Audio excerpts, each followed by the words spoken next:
Visions of St. Augustine, Bishop of Hippo.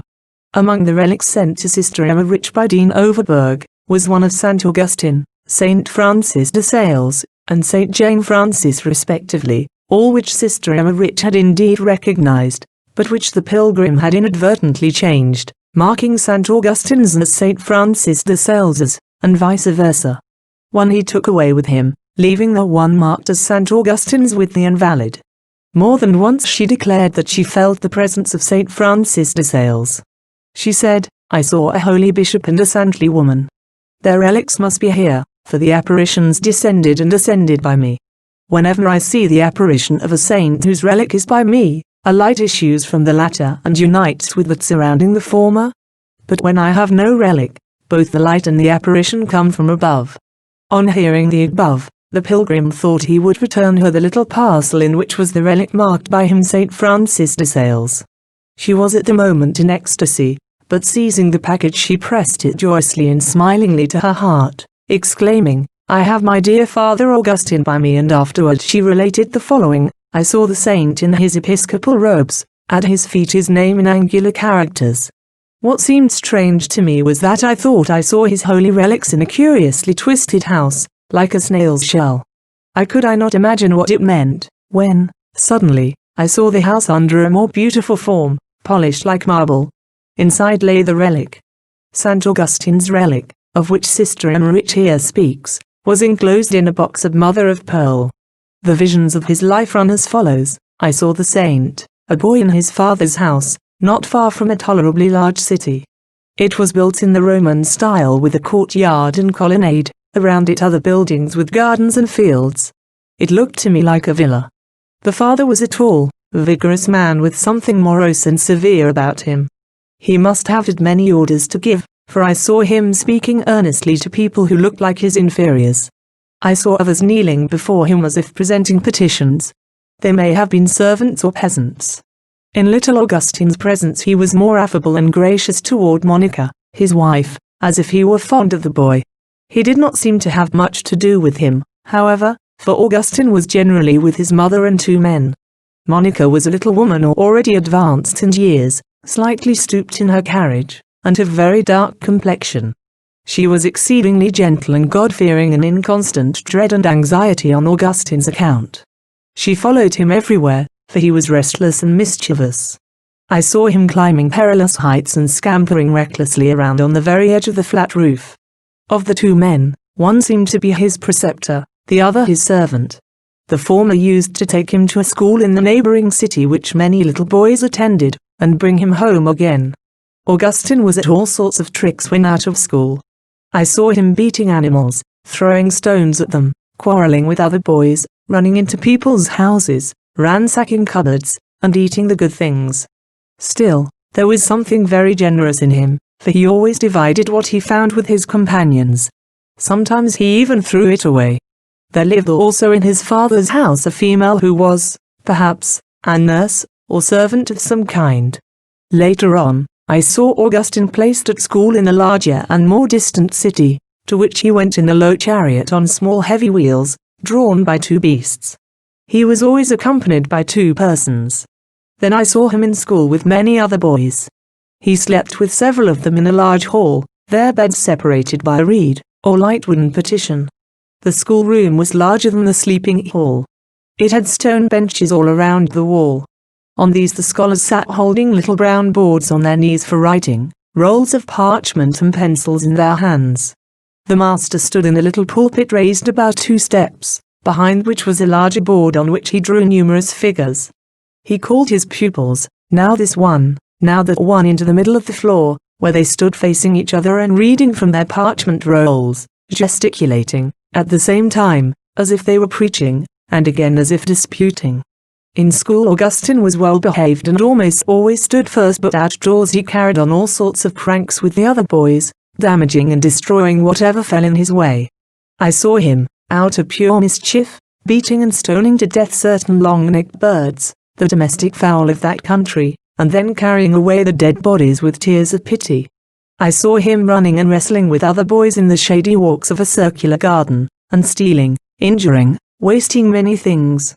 I saw him return home from this school and give himself up to all kinds of mad pranks and disorders. One night I saw him robbing an orchard with companions like himself, and afterward throwing away a whole mantle full of the fruit. I saw Monica incessantly remonstrating with him, praying and shedding many tears.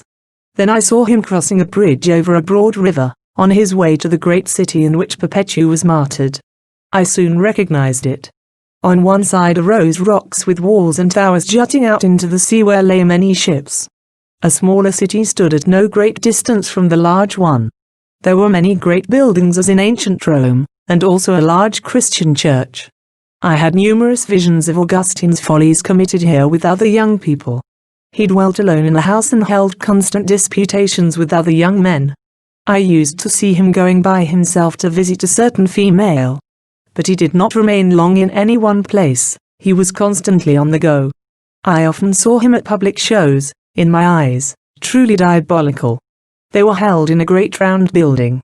On one side seats arose, one above the other, like steps, and below were numerous entrances opening on the stairways which led to the seats. The building had no roof, only a tent-like covering. The place was crowded, and opposite the spectators, on an elevated platform, were enacted abominable scenes. In the background were all sorts of pictures which, at certain times, suddenly disappeared, as if swallowed up by the earth. Once there unfolded a large beautiful place in a great city. And yet, the whole scene occupied in reality but a very small space. Then men and women appeared, two by two, talking together and behaving wantonly. It was all horrible to me. The actors had frightful, colored faces with huge mouths. They wore on their feet broad-soled socks with pointed toes, red, yellow, and other colors. Below these were whole troops, talking and singing alternately with those above. I saw boys, 8 or 12 years old, who played on straight and twisted flutes and also upon stringed instruments. Once several of them precipitated themselves head foremost from on high with outspread limbs. They must certainly have been fastened to something. But it looked very frightful. Then, again, there was a wrestling match in which one of the combatants received 2 cuts across his face, which a surgeon came and bandaged.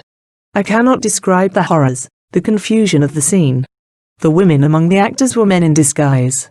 Augustine himself used to appear in public, though not in such performances as these. He entered with zest into all sorts of amusements, indulged in all sorts of sins. He was the leader everywhere, a distinction which he seemed to seek out of pure ostentation, for it gave him no real satisfaction. He was always sad and discontented when alone. I saw also that the woman with whom he lived brought a child to his house, which circumstance, however, did not seem to disconcert him in the least. I most frequently beheld him in halls and public places, disputing with others, speaking or listening, unfolding and reading rolls of parchment, etc. I saw his mother visit him in Carthage. She spoke to him earnestly and shed many tears, but she did not stay with him whilst in the city. I never saw in Monica's house either cross or holy picture. There were all kinds of pagan statues, but neither she nor her husband took any notice of them. I constantly saw her in some secluded corner of the house or garden, bent in two praying and weeping. And yet, with all this, I saw that she was not without her own faults.